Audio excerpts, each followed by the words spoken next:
గజం కేవలం 13,500 రూపాయలకి హైదరాబాద్ కి చేరువలో మీ సొంతింటి కలను నిజం చేసుకోండి శ్రీ వాసవి ప్రాజెక్ట్స్ తో. వివరాలకు ఈ నెంబర్లకు కాల్ చేయండి.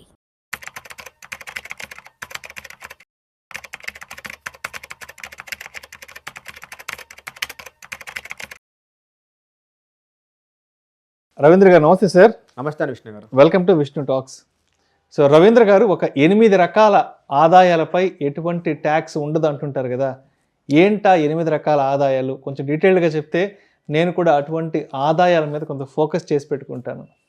సో విష్ణు గారు, ఒక 8 టైప్స్ ఆఫ్ ఇన్కమ్స్ మీద మన government of India income tax డిపార్ట్మెంట్కి ఎటువంటి ట్యాక్స్ కట్టాల్సిన అవసరం లేదు. సో అవేదో 1 by 1 మనం ఇక్కడ డీటెయిల్గా డిస్కస్ చేద్దాం. సో దాంట్లో ఫస్ట్ ఇది ఏంటంటే agriculture income. Most of the people తెలుసు. సో అగ్రికల్చర్ ఇన్కమ్ మీద ఏమైనా ప్రాఫిట్స్ వచ్చినా, ఏమైనా ఇన్కమ్ వచ్చినా మన ఎటువంటి ట్యాక్స్ కట్టాల్సిన అవసరం లేదు. బట్ అగ్రికల్చర్ ఇన్కమ్కి ట్యాక్స్ లేదని దానికి 3 కండిషన్లు ఉన్నాయి. ఏంటంటే ఫస్ట్, అగ్రికల్చర్ ల్యాండ్ అయి ఉండాలి.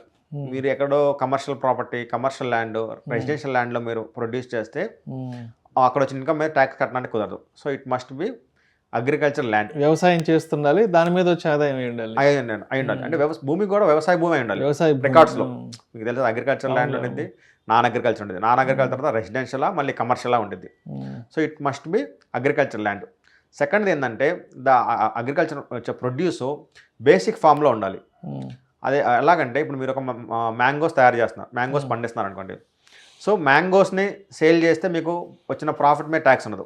బట్ ఆ మ్యాంగోస్ నుంచి మీరు మళ్ళీ పికిల్స్ చేశారనుకోండి, ఓకే, ఆ పికిల్స్ మీద మళ్ళీ ట్యాక్స్ వచ్చింది అనుకోండి, అప్పుడు మళ్ళీ ట్యాక్స్ ఇన్కమ్ వస్తే ట్యాక్స్ కట్టాలి. అంటే మీరు పొలం వేసి మ్యాంగోస్ని పండించి మ్యాంగోస్ అమ్మితే ఎంత లాభం వచ్చినా ట్యాక్స్ కట్టే పని లేదు.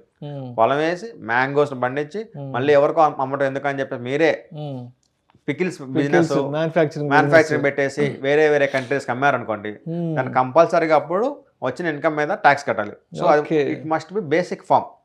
అదేవిధంగా అగ్రికల్చర్లో మీరు ఇది వడ్లు అయితే ట్యాక్స్ కట్టమని లేదు, రైస్ అమ్మితే ట్యాక్స్ కట్టాలి.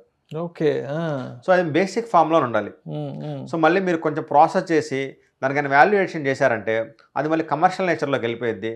అప్పుడు మళ్ళీ మీరు ట్యాక్స్ కట్టాలి. అంటే రా మెటీరియల్ గా ఉంటే అసలు ట్యాక్స్ కట్టాల్సి, వడ్ల రూపంలో ఉంటే బియ్యంగా కన్వర్ట్ చేసామంటే ట్యాక్స్ కట్టుకోవాలి. సో మనం చూసుకోవాల్సింది చాలా మంది అగ్రికల్చరే కదా అనుకుంటారు.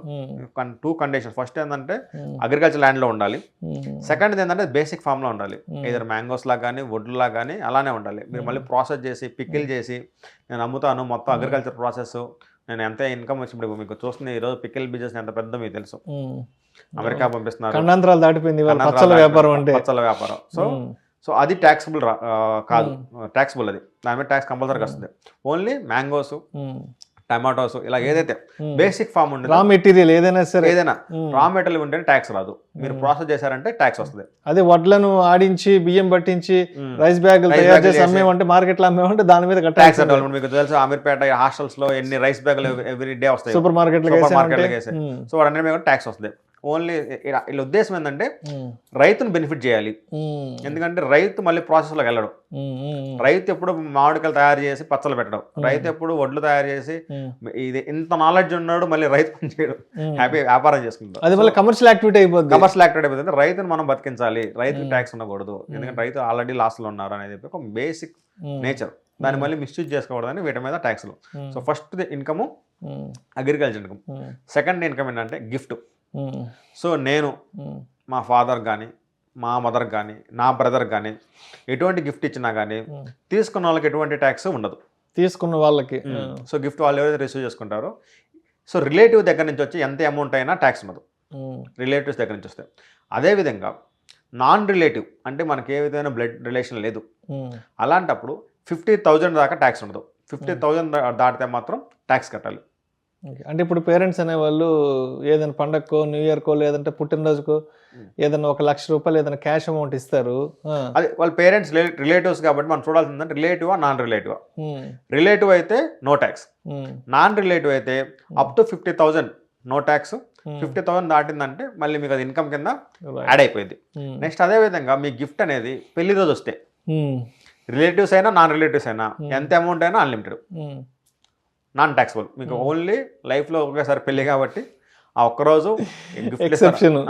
మన Gift exception. గిఫ్ట్లు ఇస్తారు. మన కల్చర్ లేదంటే పెళ్లి చేసుకున్నా మన ఇచ్చిపుచ్చుకోవడాలు. గిఫ్ట్ ఇస్తాం కాబట్టి ఆ గిఫ్ట్లు పెళ్లి రోజు మళ్ళీ అవన్నీ కూర్చొని వాళ్ళు క్యాలిక్యులేట్ చేయలేరు కదా, పెళ్లి హడావులు ఉంటారు అని చెప్పేసి పెళ్లి రోజు రిలేటివ్స్ దగ్గర నుంచి వచ్చినా నాన్ రిలేటివ్స్ దగ్గర నుంచి వచ్చినా ఆ గిఫ్ట్కి ఎటువంటి ట్యాక్స్ ఉండదు. అదేవిధంగా మనకైనా ప్రాపర్టీ విల్లు ద్వారా కానీ ఇన్హెరిటెన్స్ మన తాతల దగ్గర నుంచి ముత్తాతల దగ్గర నుంచి అది వారసత్వం వచ్చిన బై డిఫాల్ట్ అది రిలేటివ్లో ఉండేది. అదేవిధంగా కొన్నిసార్లు విల్లు రాస్తారు నా తాత తీసుకున్నప్పుడు అలాంటప్పుడు. సో విల్లు ద్వారా ఇన్హెరిటెన్స్ ద్వారా వచ్చినా కానీ గిఫ్ట్ దాని మీద ట్యాక్స్ ఉండదు. సో రిలేటివ్స్ దగ్గర నుంచి వచ్చే ట్యాక్స్ ఉండదు, పెళ్లి రోజు వచ్చిన ట్యాక్స్ ఉండదు, విల్లు ద్వారా ఇన్హెరిటెన్స్ దగ్గర నుంచి ట్యాక్స్ ఉండదు. బట్ నాన్ రిలేటివ్ దగ్గర నుంచి వస్తే అప్ టు 50,000 ట్యాక్స్ ఉండదు, మోర్ దాన్ 50,000 ట్యాక్స్ కట్టాలి. సో ఈ 2 types of. Next third one scholarships. Most of the కేసెస్లో స్కాలర్షిప్స్ అన్నీ కూడా ఎడ్యుకేషన్ ఎక్స్పెన్సెస్ మీట్ అవ్వడం కోసం వాళ్ళ లైఫ్లో పై చదువులు చదవడానికి ఇస్తూ ఉంటారు. సో ఈ స్కాలర్షిప్స్ అని వచ్చినా కానీ స్కాలర్షిప్లో స్టైఫండ్లు అని కానీ అకాడమిక్ గ్రాంట్స్ అని ఏమైనా వచ్చినా కానీ వాటి మీద ఎటువంటి ట్యాక్స్ ఉండదు. నెక్స్ట్ ఫోర్త్ వన్ వచ్చేసరికి గ్రాట్యుటీ. సో మనం చాలా ఇయర్స్ వర్క్ చేస్తే మనకేంటంటే గ్రాట్యుటీ అంటే కృతజ్ఞతా భావంతో కంపెనీస్ వాళ్ళ ఎంప్లాయీస్ కొంత డబ్బులు ఇస్తారు. 5-6 ఏళ్ళ పైన 15 ఏళ్ళు 20 ఏళ్ళు. సో డిపెండ్స్ అపాన్ సర్వీస్ ఇన్ని రోజులు చేశారు కాబట్టి ఆ గ్రాట్యుటీతో మనకు కొంత డబ్బు ఇస్తుంది. ఆ గ్రాట్యుటీ గవర్నమెంట్ ఎంప్లాయీస్ అయితే ఎటువంటి ట్యాక్స్ కట్టే పని లేదు. గవర్నమెంట్ ఎంప్లాయీస్ ఎంత అమౌంట్ రిసీవ్ చేసుకున్నా కానీ వాళ్ళకి ఎటువంటి ట్యాక్స్ కట్టే పని లేదు. ప్రైవేట్ ఎంప్లాయీస్ మాత్రం 20 lakhs గ్రాట్యుటీ రిసీవ్ ట్యాక్స్ కట్టే పని లేదు. 20 lakhs కన్నా ఎక్కువ వస్తే మాత్రం వాళ్ళు ఇన్కమ్ ట్యాక్స్ కట్టాల్సి వస్తుంది. అది గ్రాట్యుటీ. నెక్స్ట్ ఈపీఎఫ్ పీపీఎఫ్ మీద తెలుసు, ప్రతి ఎంప్లాయీ కూడా శాలరీలోంచి పీఎఫ్ కట్ అవుతూ ఉండేది. సో ఆ ఈపీఎఫ్ అమౌంట్ని మీరు 5 years తర్వాత విత్డ్రా చేసుకుంటే ఎటువంటి ట్యాక్స్ ఉండదు. 5 years లోపు చేసుకుంటే మాత్రం ట్యాక్స్ కట్టాలి. 5 years తర్వాత విత్డ్రా చేసుకుంటే ఎటువంటి ట్యాక్స్ ఉండదు. అదేవిధంగా PPF maturity amount interest amount fully non taxable. PPF maturity interest fully non taxable. EPF అయితే 5 years అనేది కండిషను. నెక్స్ట్ అదే ఈపీఎఫ్ ఇంట్రెస్ట్ కూడా ఒక లిమిట్ దాటంలోనే ట్యాక్సిబుల్ అవుతుంది. నెక్స్ట్ దాని తర్వాత మనకి లైఫ్ ఇన్సూరెన్స్ ప్రీమియం కడతాం ఎవ్రీ ఇయర్. సో అప్పుడు మనకేమైంది సమ్ అష్యూర్డ్ వచ్చేది. ఆ సమ్ అష్యూర్డ్ ఏదైతే ఉందో అది ఫుల్లీ నాన్ ట్యాక్సిబుల్, ఎటువంటి ట్యాక్స్ కట్టే పని లేదు. ఒకవేళ పాలసీ మెచ్యూర్ కాకముందు ఒకసారి అన్ఎక్స్పెక్టెడ్ ఏమైనా డెత్ లాంటి జరిగితే కూడా అప్పుడేమైనా అమౌంట్ వస్తే అది కూడా non taxable. So LIC amount కూడా ఎటువంటి ట్యాక్స్ మనం కట్టాల్సిన అవసరం లేదు.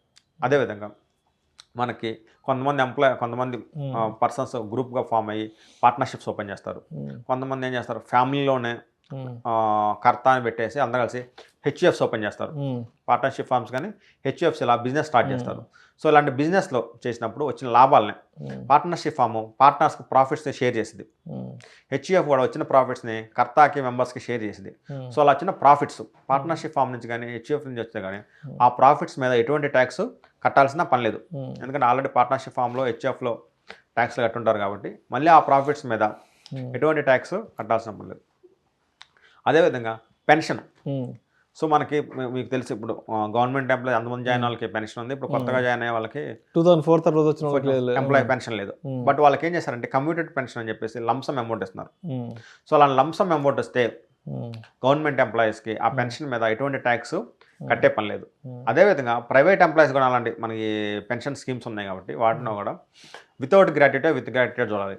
వితౌట్ గ్రాట్యుటీ అయితే హాఫ్ అమౌంట్ పెన్షన్ మీద ట్యాక్స్ కట్టే పని లేదు. విత్ గ్రాట్యుటీ అయితే 1/3 అమౌంట్ మీద ట్యాక్స్ కట్టాల్సిన పని లేదు. So government employees by default pension లంసంలో తీసుకుంటే ఎటువంటి ట్యాక్స్ రాదు.